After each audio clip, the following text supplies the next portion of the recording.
Wait most of you for know it. by now, former federal judge Sue Robinson ruled that DeShaun Watson will be suspended for 6 games.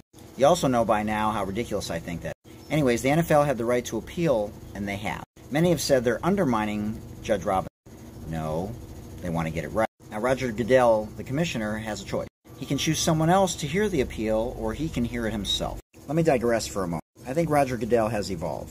He's a puppet. The NFL owners still control the league. They're all white. Anyways, that's about as far as I want to digress. But you know who I think is impacting his decision to appeal this decision? And I know this may sound crazy. Colin Kaepernick. You see, when things happen historically, it takes time to digest the information and process it.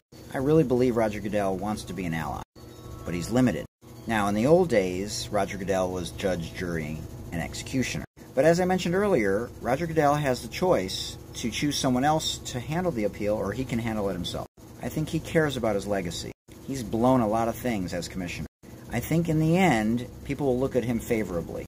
He makes a shit ton of money. And I think if he wants his legacy to be seen a certain way, he needs to handle this appeal himself. He has an opportunity to send a message and to be an ally and let women know who are ever in this situation again that justice will be served. He didn't wait until Thursday's deadline. He announced it today, on Wednesday. Those women can never get their lives back in the same way. And he has a chance to show them that he cares in a way that other white men in the NFL have shown so far that they don't.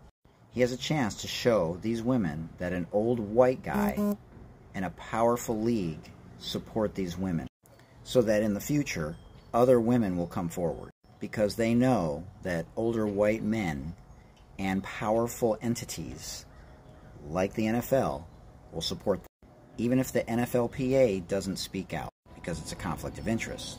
But it's not a conflict of interest for the players to speak out. It never is when it comes to saying the right thing or doing the right thing. Players have not spoken out at all, and they should. Great, Dan Orlovsky has spoken out. No, really, it's great. But I don't want to hear from the ESPN personalities. As I've said before, I want to hear from the white quarterbacks in particular. But as far as this situation goes, I want to hear from Roger Goodell the most. I want him to handle the appeal, and I want him to suspend him indefinitely, which should last at least a year, including the playoffs, if not longer. Roger Goodell has messed up a lot, whether it's Adam Pac-Man Jones, Ray Rice, or others. Think about this. Yes, Michael Vick went to jail, but he served a 23-month sentence. He missed 32 games without pay for dogfighting. I love dogs. I have 4 of them, but these are women.